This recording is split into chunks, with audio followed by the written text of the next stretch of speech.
Perdi o meu filho na hora do parto. Uma decisão do juiz me fez perder o direito de criar o meu filho. Sinta que eu vou contar essa história e provavelmente você vai se emocionar, assim como eu me emociono de lembrar. É com você mesmo que eu tô falando, meu bem. Olha pra mim como quem segura uma mão cansada. Eu sou uma velha do interior, de fala simples e coração arranhado. Não tenho estudo, não tenho jeito de contar bonito, mas tenho a verdade, e a verdade pesa.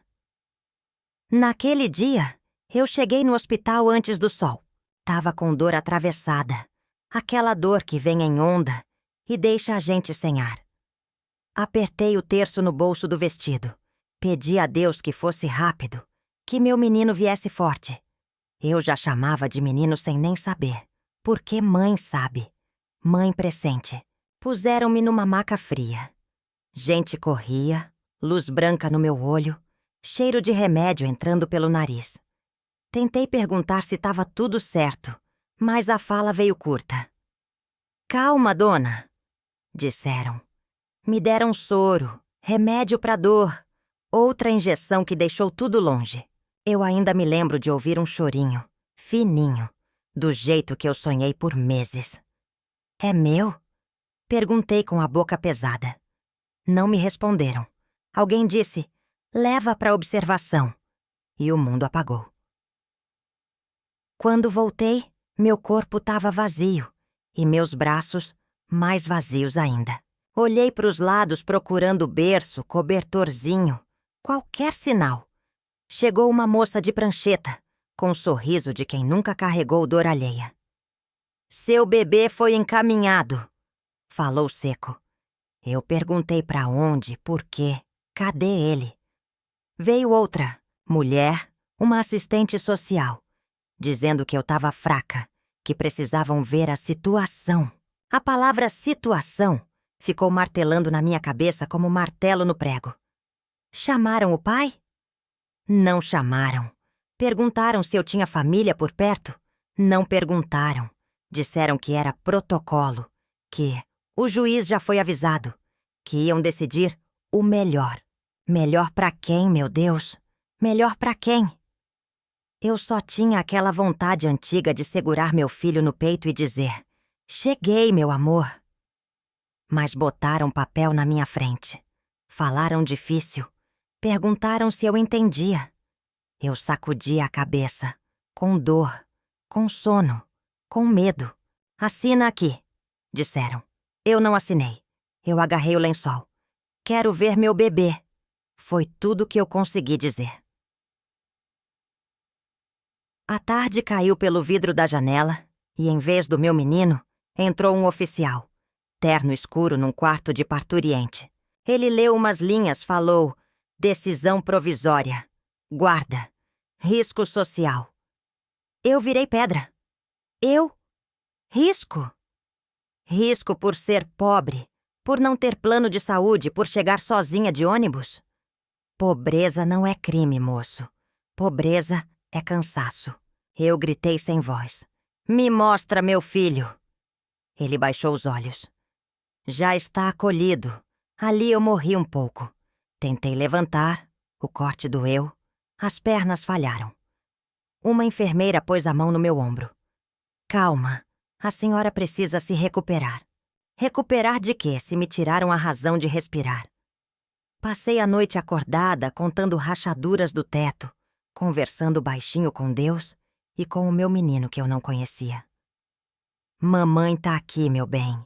Não desiste de mim." No outro dia, fui atrás de resposta. Voltei para casa com a barriga murcha e o peito cheio, leite descendo sem boca para mamar. Botei uma blusa larga, prendi o cabelo, peguei a pastinha com meus poucos papéis. Carteira, comprovante de endereço, carta da patroa dizendo que eu trabalhava direito. Fui pra vara da infância, tremendo. Entreguei tudo pro funcionário do balcão. "Quero meu filho." Ele disse que tinha processo, que precisava aguardar decisão. Aguardar é verbo que pesa quando a gente sangra. Foi assim que começou minha via crucis. Todo mundo falando como se meu coração fosse assunto de escritório. Carimbo, senha, protocolo. Eu, uma mãe de mãos vazias, virando número de processo. E o choro que eu ouvi na sala de parto virou eco dentro de mim. Se você ainda tá me ouvindo, fica aqui comigo. Não solta minha mão. Porque essa história eu conto com a voz embargada, mas com a coragem de quem não desistiu. E se doeu em mim, pode doer em você também. Mas às vezes a dor é a única língua que a verdade entende. Você já ficou em fila de banco, esperando uma senha que nunca chamam? Pois multiplica isso por 10 e ainda põe no meio o choro de um filho que você não pode embalar. Foi assim minha vida depois do parto. Todo dia eu acordava cedo, passava pó no rosto para disfarçar o inchaço dos olhos e ia atrás de papelada. Diziam que eu tinha que provar que era capaz de criar meu próprio filho. Provar pra quem? Meu Deus! Eu já tinha dado a vida por ele. Já tinha dado o corpo, a dor, a cicatriz. Mas não bastava. Na primeira audiência, sentei numa sala fria, cheia de papel na parede e cheiro de mofo. O juiz falava palavras bonitas, difíceis, como se estivesse recitando poesia que eu não entendia. Tinha uma promotora, de óculos na ponta do nariz, que perguntava da minha renda, da minha casa, até do meu passado de menina. Perguntou se eu tinha vício, se eu tinha histórico ruim. Eu tremia, porque parecia que tudo que eu era virava defeito. Sou faxineira, ganho meu salário direitinho, moro de aluguel, mas pago em dia. Nunca faltei no trabalho. Foi o que eu respondi. Do outro lado já tinha família interessada em adotar. Isso eu não sabia, fiquei sabendo ali, na marra. Gente de roupa cara, sorrindo bonito, dizendo que tinha condições melhores. Eu olhava e me sentia pequena, como formiga diante de gigante. Mas dentro de mim gritava: meu filho não é mercadoria, não é prêmio de concurso de quem tem mais dinheiro. É meu. O juiz dizia que era decisão difícil. Difícil para ele que dormia em casa com seus filhos. Para mim, não era difícil. Era questão de vida ou morte. Eu implorava: me deem uma chance. Eu crio, eu educo, eu dou meu sangue se for preciso. Mas parecia que minhas palavras batiam na parede e voltavam. Saí daquela sala com a alma esmagada. O leite descia, molhava minha blusa, e eu apertava os braços contra o peito para não mostrar. Tinha uma dor física de peito cheio e outra de vazio que nenhuma palavra curava. Fui para casa andando, cada passo pesado. O povo na rua ria, conversava, carregava sacolas. Eu olhava e pensava: eles não sabem que dentro de mim tem um berço vazio. As noites eram longas. Eu acordava assustada, achando que ouvia choro. Punha a mão no colchão do lado, mas não tinha nada. Sonhava com um rostinho que eu nem cheguei a ver direito.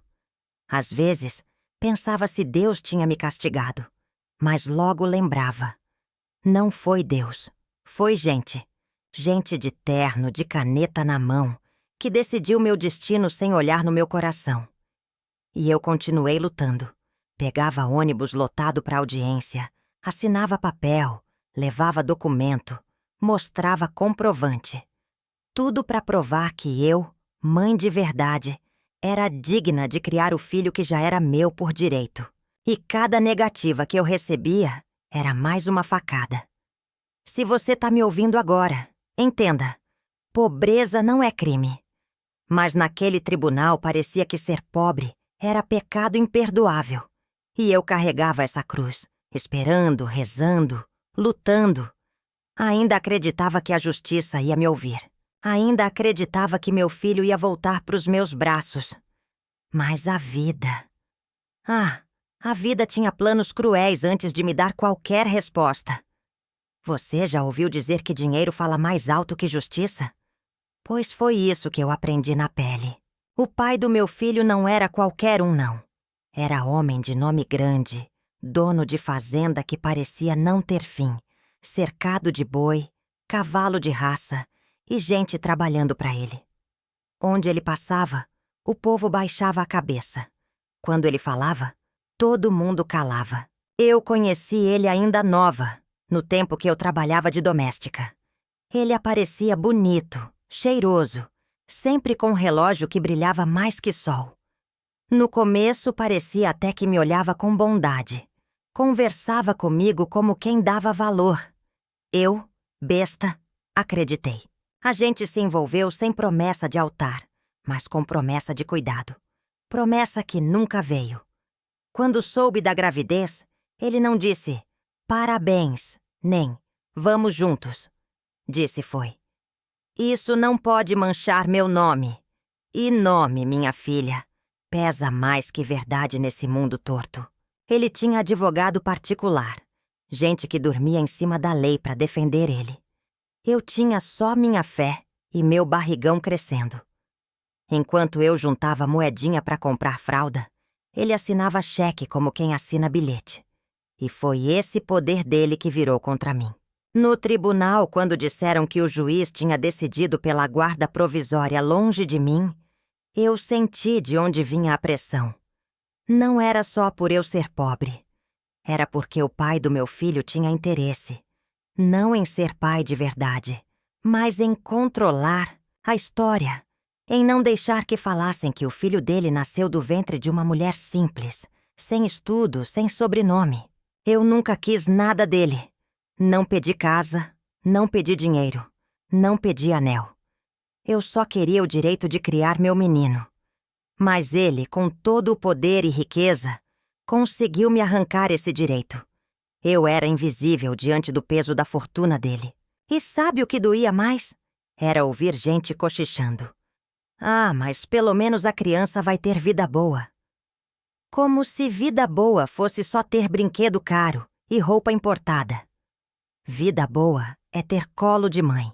É mamar no peito de quem carregou 9 meses. É sentir cheiro de casa de verdade. Mas isso ninguém via. Enquanto eu batia a perna em ônibus para audiência, ele chegava de carro importado, motorista abrindo a porta, terno alinhado, como se fosse dono do mundo.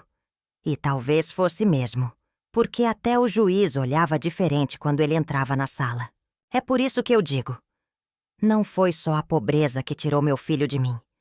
Foi o poder dele, o dinheiro dele, o nome dele que eu não tinha para carregar. Eu era só Maria, mulher de luta, de mão calejada. Ele era doutor fulano de tal, nome que todo mundo respeitava, nem que fosse por medo. E foi nesse abismo, entre o meu nada e o tudo dele, que roubaram o meu direito de ser mãe. 6 anos se passaram. Minha vida ficou sendo só essa luta sem fim. Eu corria atrás de papel, advogado, audiência, juiz. Tudo sempre andando a passo de tartaruga. Eu trabalhava, rezava, chorava escondido, mas nunca larguei da esperança. Só que esperança sem resposta vai pesando, vai virando pedra dentro do peito. Foram 6 anos sem poder criar, sem conviver, sem ver o primeiro dente nascer, sem ouvir a primeira palavra, sem estar na escola no primeiro dia. Tudo aquilo que sonhei foi levado de mim como se fosse coisa pouca. E eu seguia, me agarrando na fé e na lembrança do chorinho que ouvi lá na sala de parto. Um dia o destino me pregou uma peça. Eu tinha ido resolver umas coisas na cidade e, cansada, sentei num banco de praça. Foi quando vi uma cena que nunca mais esqueci. Ele, o pai do meu menino, andando todo engravatado como sempre, acompanhado de uma babá que empurrava um carrinho.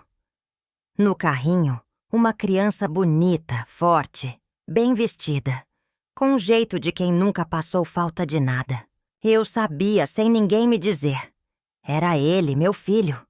Meu coração disparou. Eu tremia da cabeça aos pés. Me levantei devagar, como quem tem medo de espantar um passarinho. Cheguei perto, sorrindo com o coração na boca. Quis dizer: sou eu, sua mãe. Mas antes que a palavra saísse, A criança me olhou. Um olhar estranho, desconfiado, como quem olha uma estranha qualquer. A babá puxou ele de lado, e o pai me fitou com olhos duros, frios.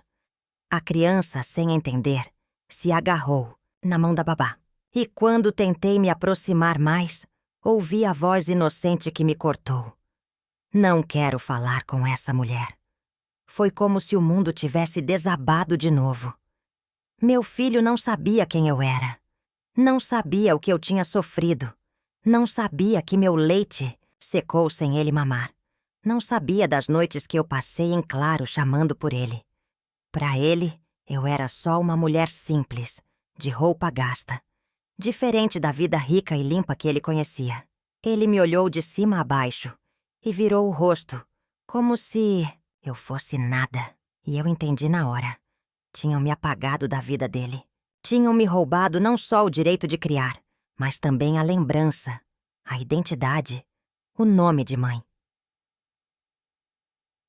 Eu fiquei parada, com os olhos marejados, sem saber se chorava, se gritava, se corria. O pai deu as costas, a babá empurrou o carrinho e eu fiquei ali sozinha no meio da praça como uma sombra. 6 anos de luta e, no fim, tudo que eu recebi foi a rejeição do meu próprio filho. Não por culpa dele, que era inocente, mas por causa de um sistema e de um pai que fez de tudo para me apagar. E eu digo a você que me ouve: não há dor maior do que ser invisível para os olhos de quem você gerou dentro de si. Depois daquele dia na praça, eu não fui mais a mesma. O sorriso que meu filho me negou ficou grudado na minha alma como espinho. Mas não foi só a rejeição que me feriu, não. Foi também o olhar da babá. Aquela mulher, arrumada demais para o serviço que dizia ter, olhou para mim como quem pisa em barro. Torceu a boca, deu risadinha curta e sussurrou algo no ouvido do pai do meu menino. Ele sorriu de canto, daquele jeito cínico que eu conhecia bem, e me viraram as costas juntos. Aquilo me incomodou mais do que eu consigo explicar. Eu já não tinha meu filho, já não tinha meu nome respeitado, e agora ainda era motivo de deboche em público. Senti que estavam me humilhando de propósito, como se quisessem esfregar na minha cara que eu não pertencia mais ao mundo dele. Nos dias seguintes fiquei remoendo essa cena. A babá não agia como funcionária, agia como dona. Segurava o carrinho como quem segura a herança, não como quem cuida por obrigação. E quando ele falava, ela respondia com intimidade. Não era só "sim, senhor", era conversa de igual para igual. Foi aí que a pulga atrás da minha orelha cresceu. Será que havia algo entre os dois? Será que aquela mulher que debochou de mim na praça não era só babá, mas também parte da vida dele? Será que ele, tão preocupado em me apagar, já tinha escolhido outra para ocupar o lugar que nunca me deixou ocupar? Eu não tinha prova, mas a cena inteira parecia encenação. A criança rejeitando a mãe sem saber que era mãe. A babá rindo, como quem já venceu, o pai fingindo que não me via. Aquilo não foi acaso, foi armação. E eu fiquei com essa suspeita martelando. A babá não era só babá. Tinha poder demais, intimidade demais, liberdade demais. E a risada dela ecoava na minha cabeça, debochada, como quem diz: ele é meu agora, você não tem mais nada. Naquele momento, percebi que não era só contra a riqueza dele que eu lutava. Era contra um jogo muito maior, cheio de mentiras, segredos e interesses escondidos. Eu, sozinha, era só uma mulher pobre tentando recuperar um filho. Eles juntos eram muralha de pedra. Mas uma coisa eu juro: aquele deboche não me matou, me acordou. E mesmo sem saber como, dentro de mim nasceu uma vontade nova de descobrir a verdade. Porque se tinha sujeira naquela relação, um dia ia aparecer. Quanto mais eu pensava naquela cena da praça, mais a desconfiança crescia dentro de mim. Tava tudo muito suspeito. O jeito que aquela mulher debochou de mim Não era coisa de quem só fazia o trabalho dela. Tinha intimidade, tinha veneno no olhar. E, de algum lugar, aquela cara não me era estranha. Passei dias com aquilo martelando. Até que uma madrugada, deitada sem conseguir dormir, a lembrança me veio como relâmpago. Eu já tinha visto aquela mulher antes. Não na rua, não no shopping, não em festa. Eu vi ela no dia mais importante e mais doloroso da minha vida. O dia do parto. Era ela. A mesma enfermeira que segurou a prancheta, que entrou e saiu do quarto sem nunca me trazer meu filho, no colo. A mesma que dizia: "Calma, dona, é protocolo", e não respondia minhas perguntas. Naquele tempo, eu estava fraca demais para desconfiar. Mas agora, com o coração de mãe machucado e a lembrança acesa, não tinha dúvida. A babá do meu filho era a enfermeira do parto, e a ficha caiu de vez. Ela não entrou na vida dele por acaso. Não foi só contratada depois. Aquela mulher estava desde o começo, desde o momento em que me arrancaram meu filho dos braços. E mais, foi ela que facilitou tudo. Eu lembrava bem do juiz não ter assinado nada na hora. Só falaram depois de decisão provisória. Mas naquela noite, sem ordem escrita, sem nada oficial, meu bebê já tinha sumido. Quem carregou? Quem levou? Quem fez vista grossa? Era ela. E quando percebi isso, uma raiva misturada com tristeza tomou conta de mim. Meu filho não foi levado só pela lei. Foi levado por armação. Foi entregue de bandeja, com a ajuda de gente que devia proteger, não trair. Agora tudo fazia sentido. A risada dela na praça, o olhar de Vitória, a intimidade com o pai do meu filho. Eles não tinham me apagado sozinhos. Era um plano. E ela, a enfermeira que deveria me amparar no dia mais frágil da minha vida, tinha sido peça-chave para me arrancar o maior bem que eu já tive. Daquele dia em diante, eu passei a carregar mais do que dor. Passei a carregar a certeza de que minha luta não era só contra um juiz, contra papéis, contra a riqueza do pai. Era contra uma farsa montada desde o primeiro dia. E eu jurei para mim mesma, ainda que levasse a vida inteira, eu ia expor essa verdade. Porque nenhuma mãe merece ter o colo roubado por armação. E nenhuma criança merece crescer sem saber quem de verdade o trouxe ao mundo. É difícil falar disso, meu filho. Dói na língua, dói no peito.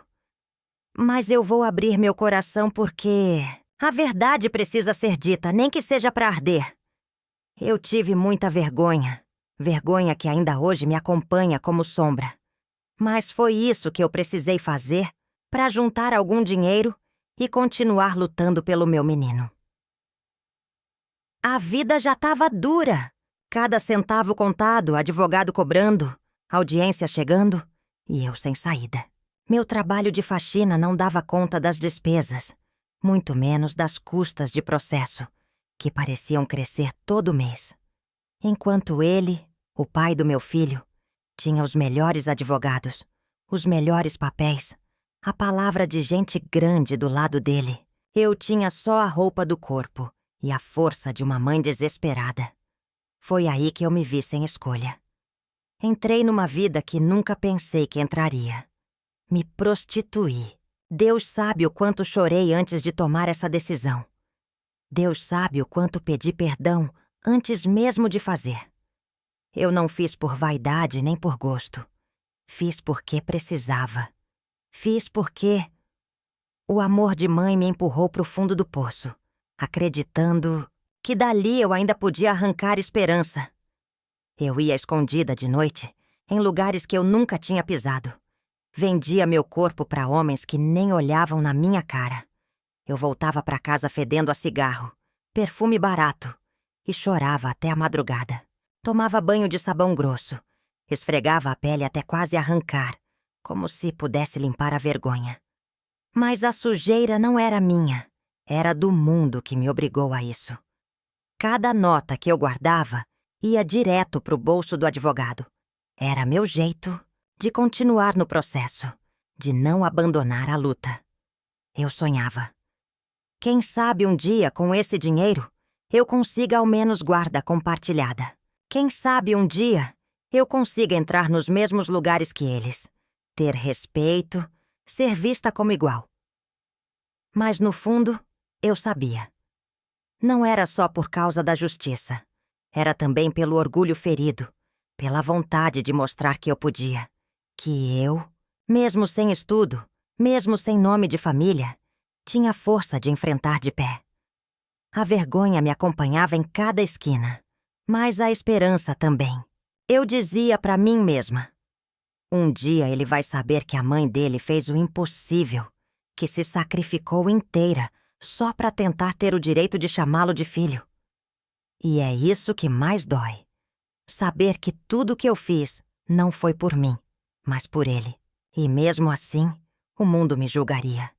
Se soubessem, iam me chamar de perdida, de sem vergonha. Mas eu sei a verdade. Eu fui só mãe. Mãe disposta a me atravessar o inferno com as próprias pernas, se fosse para um dia poder abraçar o filho que me arrancaram. Eu já vinha me sentindo pequena diante deles. Mas quando a justiça soube, ou desconfiou, do que eu fazia para juntar dinheiro, aí foi que me esmagaram de vez. Sabe o que é ser mulher sem classe social definida, já pobre, já sem sobrenome, e ainda carregar o peso de ser chamada de mulher da vida? Pois foi esse rótulo que puseram em mim. Na primeira audiência depois disso, percebi nos olhares atravessados. O juiz me encarava sem encarar. A promotora ajeitava os óculos com desprezo. As palavras mudaram de tom. Já não perguntavam só da minha renda, da minha moradia. Perguntavam da minha conduta moral. Era como se todo o meu esforço tivesse virado pó.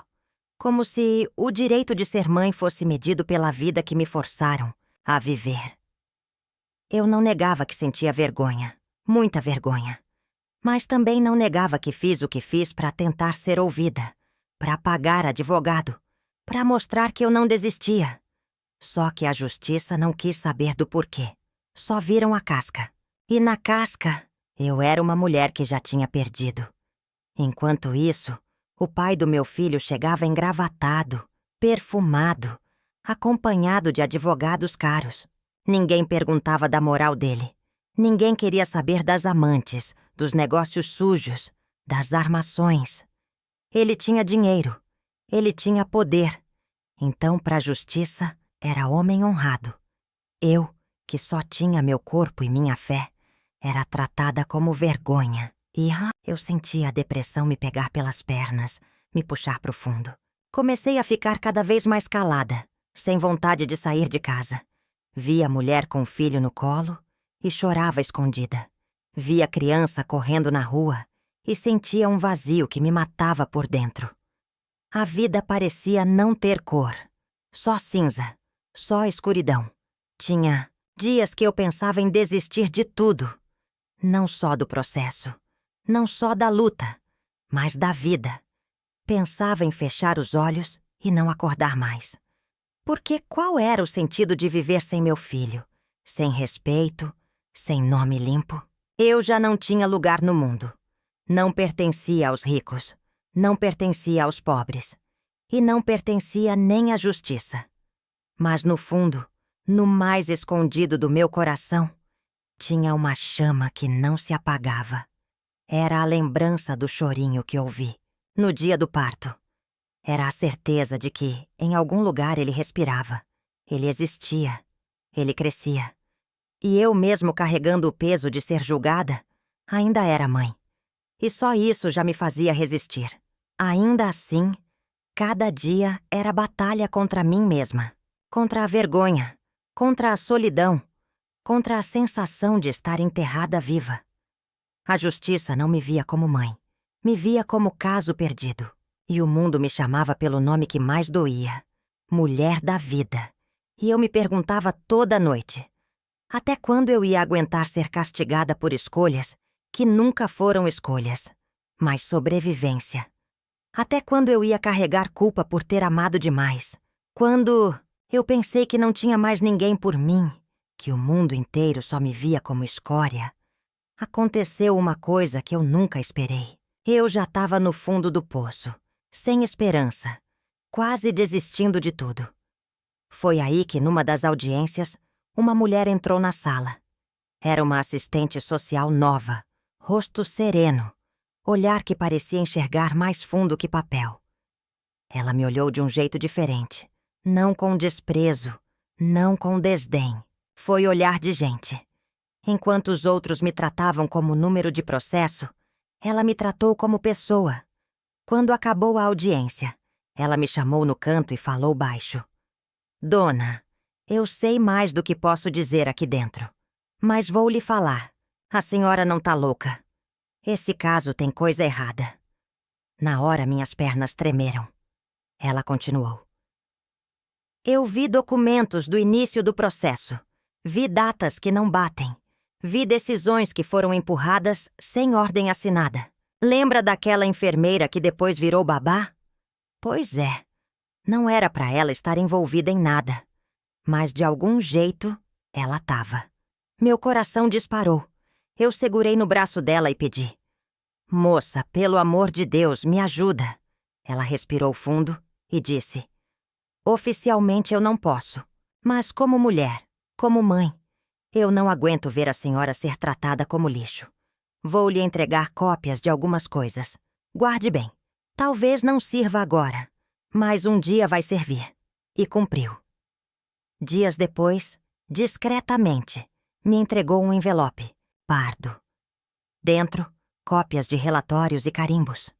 Ali mostrava que a decisão do juiz só foi registrada depois que meu filho já estava fora do hospital. Ou seja, o que eu sempre falei era verdade. Ele foi levado sem ordem formal. Foi armação. Chorei tanto abraçada naquele envelope, como se fosse meu próprio menino. Pela primeira vez em anos, eu senti que tinha uma prova, mesmo que pequena, de que não era louca, não era inventora. Eu estava certa desde o começo. E mais, essa assistente social me disse algo que nunca saiu da minha cabeça. Dona, a senhora é muito mais forte do que imagina. Eles querem apagar a senhora, mas não vão conseguir. Pode demorar, pode custar. Caro, mas a verdade sempre encontra uma brecha. Aquilo entrou na minha alma feito luz em quarto escuro. Eu ainda era julgada. Ainda era chamada de mulher da vida. Ainda era vista como pobre coitada. Mas ali, naquele envelope, eu tinha algo que eles não podiam apagar. A prova de que me roubaram. E foi nesse instante que algo reacendeu dentro de mim. Não era vitória, não era paz. Era só uma chama pequenininha. Mas às vezes, uma chama basta para impedir a gente de se apagar por completo. Eu já não esperava mais nada da vida. Já tinha sido esmagada por juiz, humilhada por advogado, debochada por babá. Já tinha vendido até minha dignidade para tentar ser mãe de verdade. Eu era só resto, sombra, poeira. Foi então que Deus, na sua bondade, me mostrou que ainda existia respiro para mim. Era um homem simples, nada de luxo. Nada de sobrenome grande. Dono de uma barraca de espetinhos na praça. Todo mundo conhecia ele. Honesto, trabalhador, sorriso fácil.